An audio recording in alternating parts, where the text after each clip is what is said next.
There's no feeling more intense than starting over. If you deleted your homework the day before it was due, as I have, or if you left your wallet at home and you have to go back after spending an hour in the commute. If you won some money at the casino and then put all your winnings on red but it came up black. If you got your best shirt dry cleaned before a wedding and then immediately dropped food on it. If you won an argument with a friend and then later discovered that they just returned to their original view. Starting over is harder than starting up.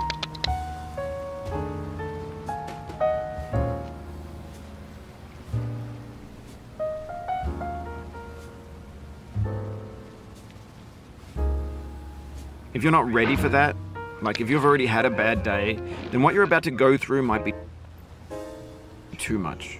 Feel free to go away and come back. I'll be here.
Alright, thanks for coming with me on this trip.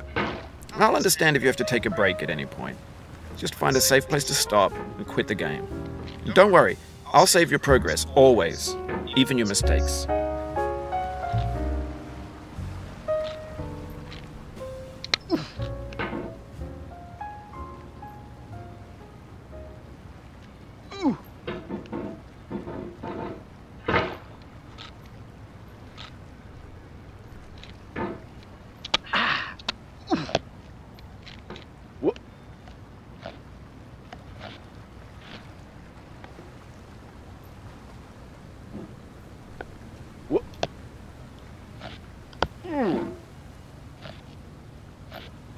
game is a homage to a free game that came out in 2002 titled Sexy Hiking. The author of that game was Jazuo, a mysterious Czech designer who was known at the time as the father of B games. And B games are rough assemblages of found objects. Designers slap them together very quickly and freely, and they're often too rough and unfriendly to gain much of a following. They're built more for the joy of building them than as polished products.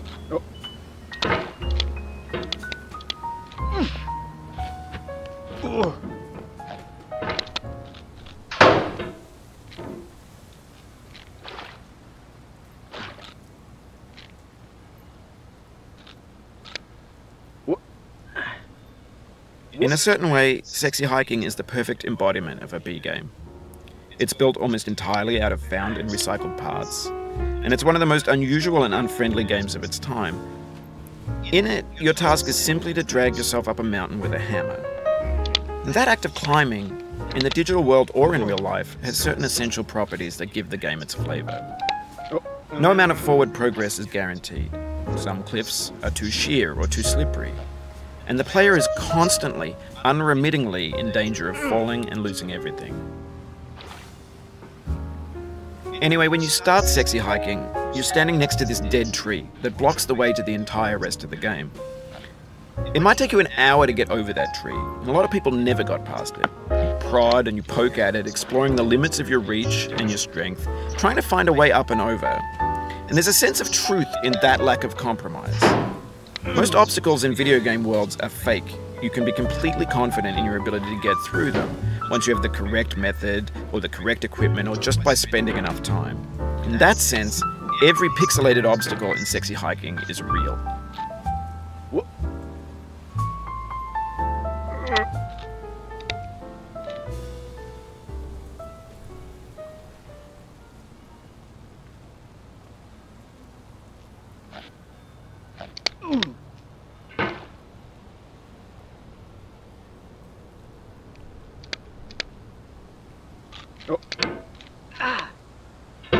Oh, you just lost a lot of progress. That's a deep frustration, a real punch in the gut.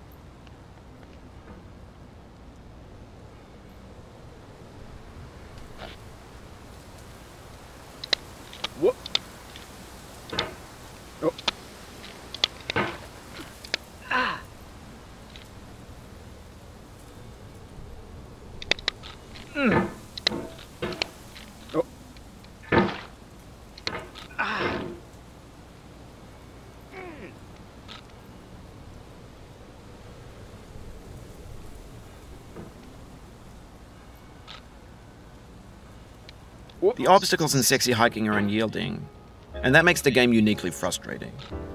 But I'm not sure Jazuo intended to make a frustrating game. The frustration is just essential to the act of climbing, and it's authentic to the process of building a game about climbing. A funny thing happened to me as I was building this mountain. I'd have an idea for a new obstacle, and I'd build it, test it, and it would usually turn out to be unreasonably hard. But I couldn't bring myself to make it easier. It already felt like my inability to get past a new obstacle was my fault as a player rather than as a builder.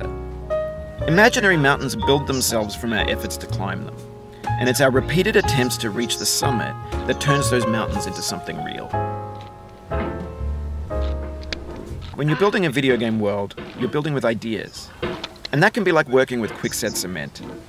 You mold your ideas into a certain shape that can be played with, and in the process of playing with them, they begin to harden and set until they're immutable, like rock.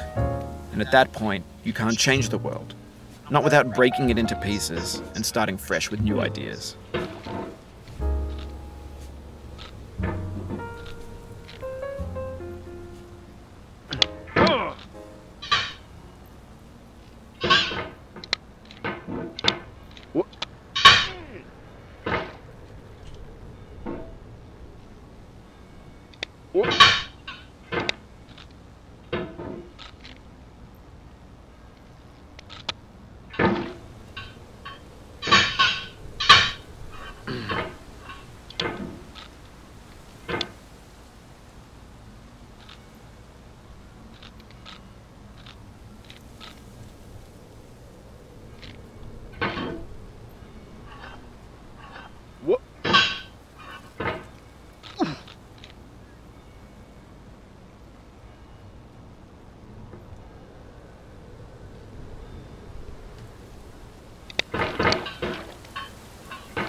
What?